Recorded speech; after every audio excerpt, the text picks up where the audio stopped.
Здраво и добро дојдовте во уште едно видео каде што ќе говорам за реакции на хиперсензитивност тип 2 или пак реакции на преосетливост. Овие се исто така наречени цитотоксични реакции и се посредувани од страна на имуноглобулини, односно на антитела, со исклучок на IgE. Во ред, значи IgE беа за хиперсензитивност тип 1, за алергиите. Значи сите други освен IgE. Во ред? Сега, ако се посредувани од страна на имуноглобулини, односно антитела, тоа значи дека тие се поврзуваат со некој антиген. И се поврзуваат со селф антигени, односно со наши собствени антигени, најголем дел од времето. Некогаш не мора да бидат наши антигени, но сепак ќе предизвикаат штета врз нашите ткива. Во ред? И ќе видиме што мислам со тоа. Значи имаме антитело кое се поврзува со даден антиген на нашите клетки, односно на нашите ткива, односно на нашите органи, и тоа при тоа предизвикува оштетување.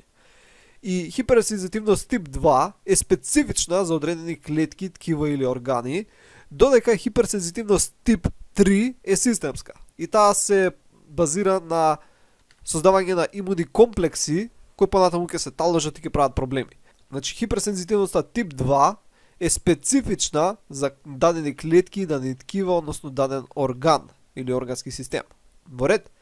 Сега, знаеме дека во нормален случај Б клетките кои имаат специфични антитела на својата површина треба да имаат антитела кои не препознаваат наши антигени. Бидејќи уште во самиот процес на нивното созревање, тие кои препознаваат наши антигени, така кои препознаваат селф антигени, се одстранети. Така што би требало да нема Б клетки кои препознаваат наши антигени, исто и не треба да има Т клетки кои препознаваат наши антигени представени нели на МХЦ молекула.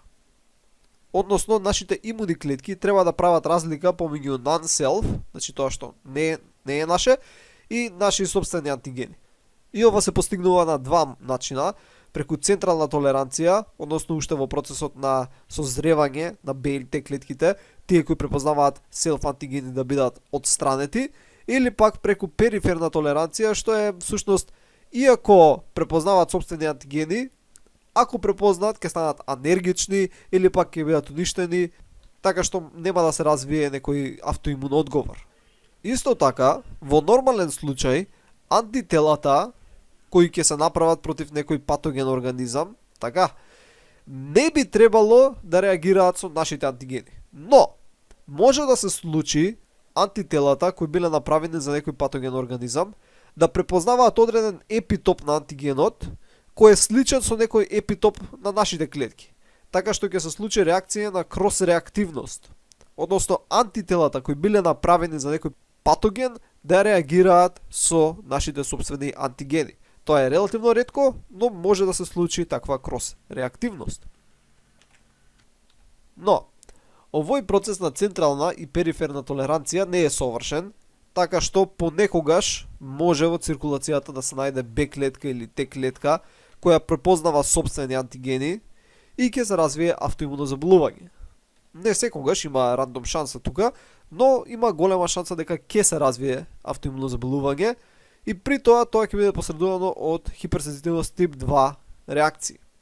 Каде што имаме антитела, најчесто IgM и IgG, кои препознаваат даден селф антиген на некоја наша клетка. Сега, како што спомнав, не мора секогаш да препознаваат селф антиген, него може да има некој антиген кој е внесен од надвор да се прилепил на нашата клетка и при тоа нашите антитела, нашите имуни клетки да напаѓаат тој тип на клетка или тоа ткиво поради овој екстерно внесен антиген. И вакви се често голем број антибиотици као пеницилин, цефалоспорини, стрептомицин или пак ибупрофен. Тие кои ќе ги внесеме може да се прикачат на одредени јаглехидрати или протеини на површината на нашата клетка, така што да предизвикаат имун одговор против истите. Така што нашиот имун систем ќе ги напаѓа нашите ткива, нашите клетки, но нема да препознава собствени антигени, него ќе бидат екстерно доведени антигени кои се прилепени на нашите клетки. И тоа нема да биде трајно, така, значи, ќе имаме автоимуна реакција, но кога ќе се престане со зимање на дадениот лек, на дадениот медикамент, ќе прекине и автоимуната реакција, бидејќи ќе исчезнат тие антигени. Сега, оштетувањето на нашите клетки, нашите ткива, нашите органи може да се посредува на 4 различни начини кои што спаѓаат во овој хиперсензитивност тип 2 реакции, а тоа е преку посредување на комплементот, опсонизација, антитело зависна клеточна цитотоксичност или антитело посредувана клеточна дисфункција, која во некоја литература се бележи како хиперсензитивност тип 5. Значи во некоја литература ова е посебна хиперсензитивност. Во ред, но најчесто ја ставаме тука заедно во хиперсензитивност тип 2 реакции. Ајде сега да видиме што всушност се случува. Овде имаме една наша клетка, да речеме дека ова е хепатоцит. Во ред, овој хепатоцит има сопствени антигени, односно селф антигени на својата површина. Како што спомнав, при нормално функционирање на имуниот систем, овие антигени не треба да бидат препознаени, но може да дојде до дисфункционирање на централна или периферна толеранција, така што сега имаме антитела кои ги препознаваат овие антигени. Да видиме како тоа ќе доведе до уништување на хепатоцитите, односно на тоа ткиво, односно на хепарот. Еден од начините е да овие антитела со својот ФЦ регион ќе го активираат системот на комплемент. Значи ќе се прикачи C1 протеин и ќе имаме цела каскада на реакции кои ја разгледуваме во претходни видеа, што ќе доведе до формирање на мембрански напаѓачки комплекси, односно membrane attacking complexes, кои ќе формираат пори внатре во мембраната на клетката, што ќе доведе да клетката не може добро да го контролира влезот-излезот на материи и бидејќи генерално најчесто внатре има повеќе соли, ќе доведе до влез на вода внатре во клетката, течности што ќе доведат до набрбување и може дури до лизирање на клетката. Еден ваков мембрански напаѓачки комплекс нема да ја уништи клетката, но има многу вакви насекаде из клетката што ја нарушуваат нејзината функција. Друг начин на кој комплементот може да доведе до уништување на клетката е преку зголемување на локалната инфламација. Односно се добиваат C3A и C3B молекули кои што влијаат како хемотаксички молекули кои ќе повикаат неутрофили и еозинофили на местото, исто така ќе предизвика нивна дегранулација, зашто спомнавме во претходното видео. И сега неутрофилот ќе ослободи најразлични материи кои ќе влијаат штетно врз дадената клетка, односно ткиво, односно орган. При тоа ќе се ослободат и дополнителни цитокини, кои исто така ќе ја зголемат инфламацијата во околната средина, што ќе доведе до понатамошно уништување на околното ткиво. Исто, овие селф-реактивни антитела може да се прикачат за ФЦ рецептори на еозинофилите или неутрофилите и со тоа попрецизно да ги таргетираат хепатоцитите, односно они се таргетирани кон овие селф-антигени. Во ред? Друг начин на кој системот комплементот може да ги оштети дадените клетки, односно ткиво, односно орган, е преку опсонизација. Значи, C3B молекулата се налепува на површината на клетката, се врзува со одредени протеини, исто така се прикачува и на реактивните антитела, значи исто и тука се прикачува C3B. И C3B, заедно со овие автореактивни антитела, вршат опсонизација на дадената клетка. Односно, дека имаме некој макрофаг, или друг фагоцит, кој има рецептори за C3B, значи C3B рецептор или ФЦ рецептор, кој ќе го препознае ФЦ регионот тука или C3B молекулата и ќе овозможи да оваа клетка е опсонизирана, односно да биде прајмувана на некој си начин за уништување од страна на овој макрофаг. Друг начин на кој овие автореактивни антитела може да ги оштедат клетки, односно ткивото, односно органот, е преку антитело зависна клеточна цитотоксичност, односно antibody dependent cell cytotoxicity, каде што ФЦ регионот на НК клетките ќе ги препознае овие антитела и при тоа ќе ги ослободи своите гранули кои ќе натераат оваа клетка да влезе во апоптоза. Во ред, односно ќе ослободи префорини кои ќе направат како канали, за ова имаме збореме подетално кај што зборев за НК клетки, ќе ослободи гранензими кои ќе влезат и ќе ја доведат клетката во апоптоза. И последниот начин на кој може да влие штетно кон овие клетки е преку антитело посредувана клеточна дисфункција. односно antibody mediated cellular dysfunction, каде што антителото се врзува за даден рецептор или даден протеински канал и при тоа оневозможува правилно функционирање на клетката. Например, ги имаш овие молекули кои нормално би сакале да се врзат со овој тука рецептор и да посредуваат во функционирањето на клетката. Но овој рецептор сега е зафатен. Зошто? Бидејќи антителото се врзало со истиот. Така што оваа молекула која нормално би требало да се врзе, сега не може тоа да го направи и тој пречи на клетката. Има некои случаи каде што антителото пак го активира рецепторот и тој рецептор постојано праќа сигнали, што исто така и тоа не чини, и тоа не е добро. Во ред? И ова се главните механизми на кои автореактивни антитела може да посредуваат во уништување на некои дадени клетки, односно ткива, односно органи при дадени автоимуни болести. Сега сакам само да разгледаме ова што го спомнав преку една слика. Значи, може да имаме опсонизација и фагоцитирање. Опсонизацијата може да биде од страна на C3b молекули или пак од страна на антителата. Значи, макрофагот си има FC рецептор и си има C3b рецептор, без разлика како и да е, ќе биде фагоцитирана клетката и ќе биде уништена. Системот на комплемент повикува неутрофили, еозинофили кои зголемуваат воспаление и го оштитуваат ткивото.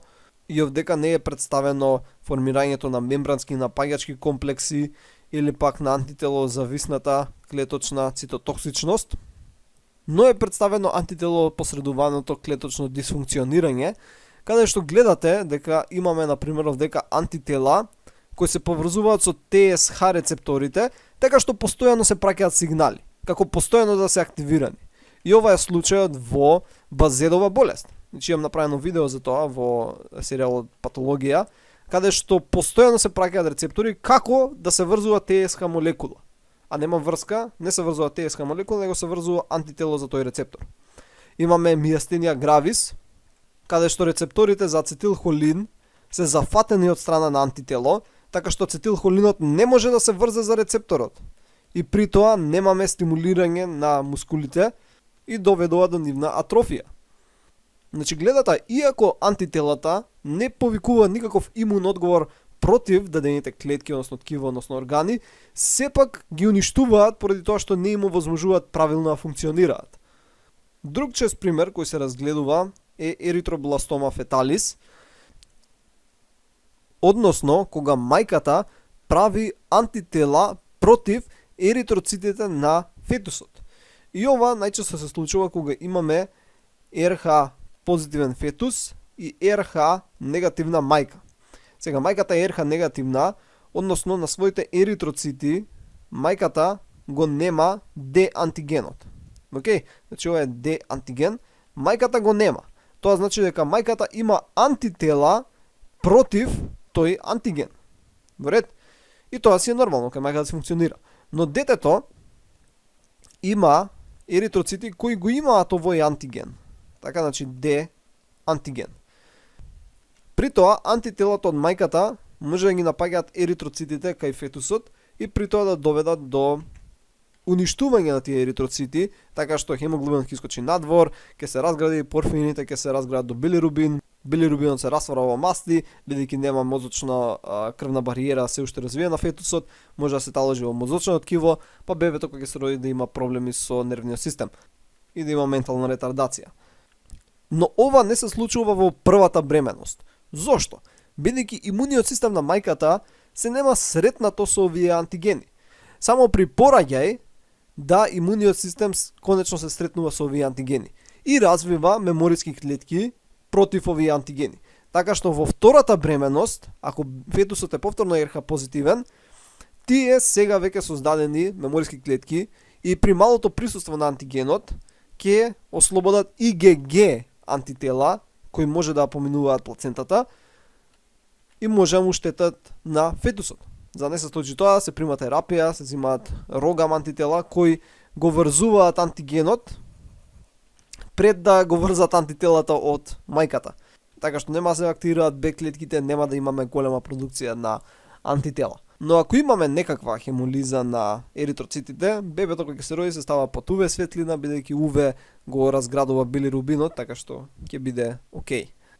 Ова може да се случи со, како што спомнав, АБО антигените, имаме и други антигени, M, N и така натаму, но во многу помала мера, така што не се зима некоја посебна терапија, зашто се смета дека не е опасно до толку. Ова може многу подетално да го објаснам и поубаво да го сватите, но не ми е до толку битно, сакам само да добиете генералната идеја.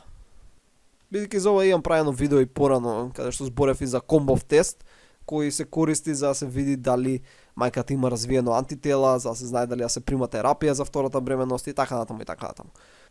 Но сметам дека тоа не е сега од толку интерес, така што тоа беше се за ова видео. Се надам дека научивте нешто ново и ќе се видиме во следното видео.